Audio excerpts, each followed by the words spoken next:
देखो, बजट में हमें तो निराशा हुई है क्योंकि सरकार ने सब सेक्टरों की तरफ ध्यान दिया है, लेकिन जो ट्रांसपोर्ट का सेक्टर है उस तरफ ध्यान नहीं दिया गया। हम पहले से ही मांग करते रहे हैं कि जब सब चीज़ें आपने जीएसटी के दायरे में लाए, तो हमारी ये मांग पहले से ही थी कि पेट्रोल और डीजल को जीएसटी के दायरे में लाया जाए।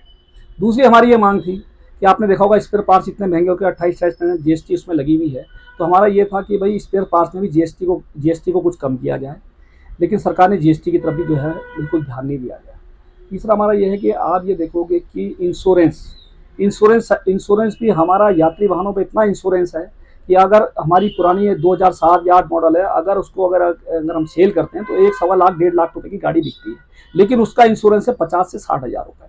सरकार ने इस और भी बिल्कुल ध्यान नहीं दिया गया। और आपने देखा होगा जिस तरह से किसानों के लिए किसानों के बारे में सरकार सोची है, लेकिन हमारा एक सेक्टर जो यूनाइटेड ना होने के कारण आप ये देखोगे चालक हैं, परिचालक हैं या हेल्पर हैं, सरकार ने इस तरफ भी कोई ध्यान नहीं दिया गया कि भाई इनके घर के लिए, इनके परिवार के लिए कोई हेल्थ का कोई इंश्योरेंस कोई किया जाए या कुछ किया जाए। इस तरफ सरकार ने बिल्कुल ध्यान नहीं दिया गया और हमारे लिए बजट जो है निराशापूर्ण रहा है। हिंदुस्तान की ये समस्या है, ये तो सभी वाहन मालिकों को, वाहन चालकों को ये सब चीज़ें छूटनी चाहिए और सरकार को भी सब ध्यान देना चाहिए।